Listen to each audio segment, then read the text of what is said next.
প্রচারণায় ব্যস্ত ঢাকা 19 আসনের সব দলের প্রার্থীরা সকাল থেকে সন্ধ্যা পর্যন্ত ভোটারদের দ্বারে দ্বারে গিয়ে ভোট চাইছেন তারা। রাজধানীর প্রবেশদ্বার সাভারের এই নির্বাচনী এলাকায় জয় পেতে মরিয়া সব দল। নির্বাচনী প্রচারণায় ব্যস্ত টাঙ্গাইলের প্রার্থীরাও। প্রশাসনও এগিয়ে নিচ্ছে ভোট গ্রহণের কাজ। টাঙ্গাইল প্রতিনিধি আতাউর রহমান আজাদ ও সাভার প্রতিনিধি নজমুল হুদা শাহিনের তথ্য ছবিতে রিপোর্ট। ঢাকা 19 সাভার ও আশুলিয়া নিয়ে গঠিত আসন। রাজধানীর প্রবেশদ্বার এই আসনের নির্বাচনকে ঘিরে এখন টান টান উত্তেজনা। প্রার্থীরা অলিগলি পাড়া মহল্লায় গণসংযোগ, লিফলেট বিতরণ আর উঠান বৈঠকে বিরামহীন প্রচারণায় ব্যস্ত। ভোটারদের মন জয়ে দিচ্ছেন নানা প্রতিশ্রুতি। আমরা তো রাস্তাঘাট, মসজিদ, মাদ্রাসা, শিক্ষা প্রতিষ্ঠানের ভবন উন্নয়ন এগুলো করবই। এবছরে আমাদের মেইন উদ্দেশ্য যে জনগণকে শান্তিতে রাখা। বংশাই নদী এবং তুরাগ নদী হচ্ছে কি দূষণ মুক্ত এবং দখলদার মুক্ত করতে হবে। সাভার আশুলিয়াকে চাঁদাবাজ মুক্ত, সন্ত্রাস মুক্ত করতে হবে। এই আসনে মোট 8 প্রার্থী প্রতিদ্বন্দ্বিতা করছেন।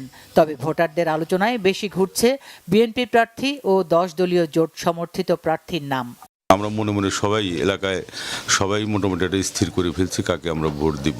আমরা চাই যে সুন্দর একটা নির্বাচন হবে, সকল মানুষ যাকে ভালোবাসে এবং যে মানুষটার গ্রহণযোগ্যতা আছে তাকেই ভোট দিবে।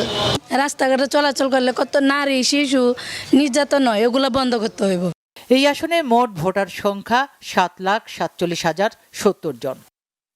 এদিকে টাঙ্গাইলে নির্বাচনী উৎসবের আমেজ। ভোটাররা চায়ের আড্ডায় নানা হিসেব নিকেশ কষছেন আর প্রার্থীরা নানা প্রতিশ্রুতিতে চষে বেড়াচ্ছেন নির্বাচনী মাঠ। ভোটারদের মন জয়ের চেষ্টায় প্রার্থীরা। বিএনপির এমপি হলে তিনি যে উন্নয়নের কাজগুলো করতে পারবেন,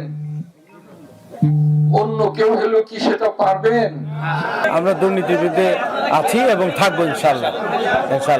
টাঙ্গাইলকে নতুন টাঙ্গাইল পাবেন সবাই। উন্নয়নের পথে ধানের শীষ, বিজয় এবার ধানের শীষ হবে ইনশাআল্লাহ। জেলার 5টি আসনে স্বতন্ত্র প্রার্থী রয়েছেন। তারা হলেন টাঙ্গাইল 3 আসনে সাবেক প্রতিমন্ত্রী লুৎফর রহমান খান আজাদ, টাঙ্গাইল 5-এ জেলা বিএনপির সাবেক সাধারণ সম্পাদক অ্যাডভোকেট ফরহাদ ইকবাল, টাঙ্গাইল 4-এ নির্বাচনী ময়দানে আছেন বহুল আলোচিত নেতা আব্দুল লতিফ সিদ্দিকী। আমি ফ্রেম বলছি শান্তি, স্বস্তি। প্রশাসন বলছে নির্বাচন নিরপেক্ষ করতে সব প্রস্তুতি সম্পন্ন। সকলেই মাঠে আছে এবং 29 তারিখ থেকে বিজিবি এবং সেনাবাহিনীও তারা ফুল সুইংয়ে মাঠে থাকবে। টাঙ্গাইলে মোট ভোটার সংখ্যা 33,34,427 জন। ভোট কেন্দ্র রয়েছে 1063টি।